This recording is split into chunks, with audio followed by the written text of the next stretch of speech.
Lagi siap-siap buat UTS lisan tentang evaluasi pembelajaran? Tenang, kamu ada di tempat yang pas banget. Yuk kita kupas tuntas semua konsep penting yang wajib kamu kuasai.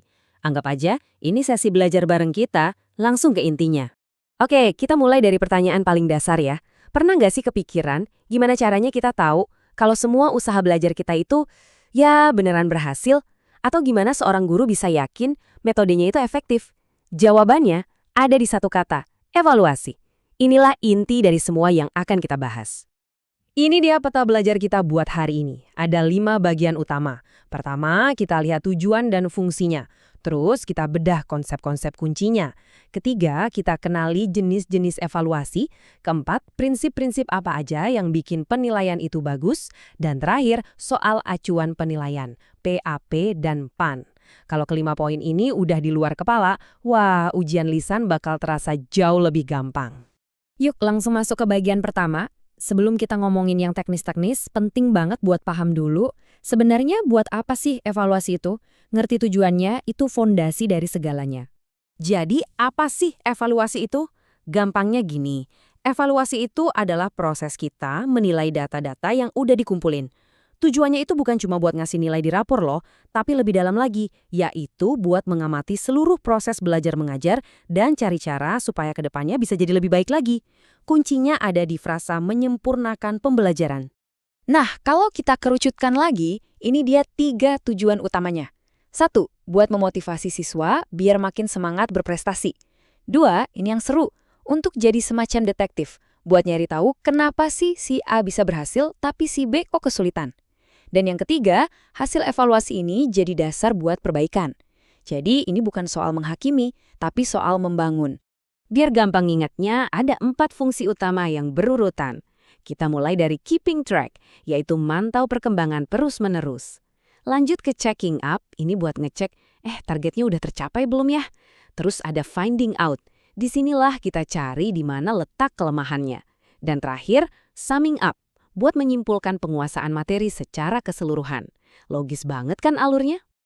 Oke, sekarang kita pindah ke bagian 2. Di sini kita bakal bahas istilah-istilah penting. Menguasai kamus ini penting banget buat ujian lisan nanti. Kenapa? Karena ini nunjukin kalau kamu itu beneran paham konsepnya, bukan sekedar hafal mati. Pertama, ada istilah penilaian atau assessment. Anggap aja ini payung besarnya ya. Ini tuh keseluruhan proses dari mulai ngumpulin data, nganalisis, sampai akhirnya ngasih makna ke data itu. Nah, hasilnya tuh bisa macam-macam. Bisa kualitatif dalam bentuk cerita atau narasi, bisa juga kuantitatif dalam bentuk angka yang udah biasa kita lihat.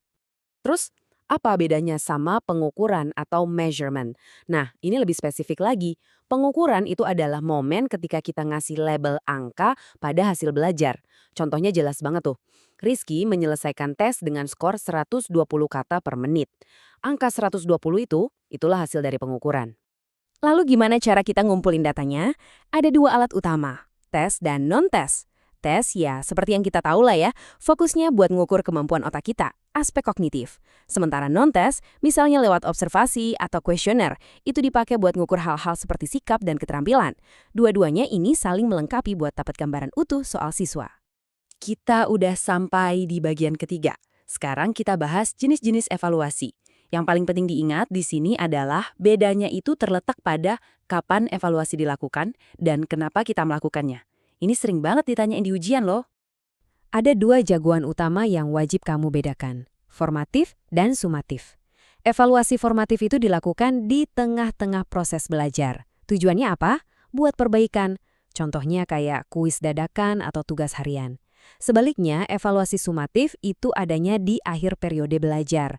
Tujuannya buat menyimpulkan hasil, ya kayak UTS atau UAS gitu. Tabel ini cara paling cepat buat ingat bedanya. Eits, selain formatif dan sumatif, ada satu lagi yang nggak kalah penting, evaluasi diagnostik. Kalau 2 yang tadi fokusnya ke hasil, yang ini fokusnya ke penyebab. Jadi tujuannya itu buat mencari tahu akar masalahnya. Kenapa sih seorang siswa kesulitan belajar? Apa karena faktor psikologis, fisik, atau jangan-jangan lingkungan belajarnya? Lanjut ke bagian 4. Udah tahu jenis-jenisnya, sekarang kita harus tahu aturan mainnya. Ini adalah prinsip-prinsip yang jadi semacam standar emas buat mastiin sebuah evaluasi itu benar-benar efektif, akurat, dan yang paling penting, adil. Prinsip nomor 1, yang paling dasar dan krusial adalah validitas. Intinya gampang. Tes itu harus mengukur apa yang emang mau diukur. Kalau mau ngetes kemampuan matematika, ya jangan dikasih soal sejarah dong. Kelihatannya sepele, tapi tanpa validitas, hasil evaluasi itu bisa jadi nggak ada artinya sama sekali. Prinsip kedua, reliabilitas. Ini soal konsistensi atau keandalan. Bayangin aja kayak timbangan digital yang bagus. Kalau kamu nimbang gula 1 kilo hari ini, besok, lusa, hasilnya harusnya tetap sama kan?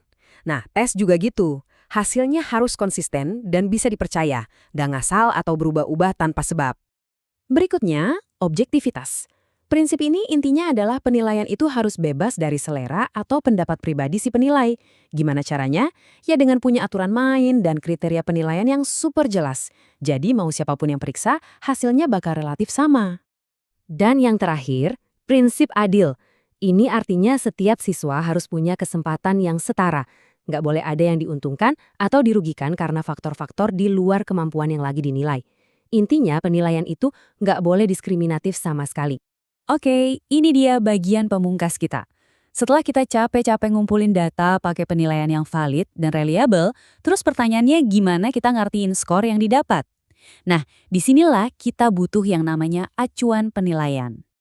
Ada 2 acuan utama yang harus kamu tahu, PAP dan PAN. Penilaian acuan patokan atau PAP itu membandingkan nilai kamu dengan sebuah standar yang udah ditentuin. Contoh paling gampangnya KKM. Kamu lulus atau enggak, ya tergantung KKM, bukan tergantung nilai teman-temanmu. Nah, kebalikannya, penilaian acuan norma atau PAN ini membandingkan nilai kamu dengan nilai orang lain di kelompok yang sama. Disinilah konsep ranking atau peringkat itu lahir. Nah, ini ciri-cirinya PAP. Semuanya berbasis kriteria yang jelas. Fokusnya adalah kamu udah menguasai materi atau belum. Makanya, umpan baliknya jadi spesifik banget. Misalnya, kamu belum paham nih di bab 3. Dan prosesnya itu terus-menerus. Kalau PAN prinsipnya beda lagi. Di sini yang utama adalah perbandingan kelompok. Sering banget pakai yang namanya kurva normal atau kurva lonceng.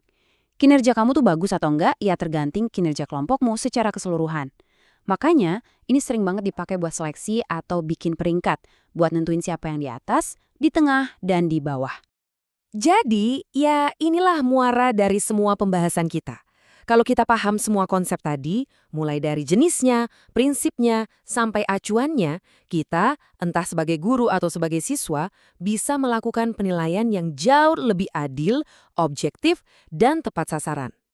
Sebagai penutup, coba deh kita renungkan bareng. Setelah tahu semua ini, jangan cuma buat ujian aja, tapi coba pikirin gimana caranya kamu bisa pakai prinsip-prinsip evaluasi ini buat bikin caramu belajar jadi lebih baik lagi. Itu pertanyaan yang menarik buat dijawab sendiri. Oke, sekian dulu. Semoga sukses ujiannya.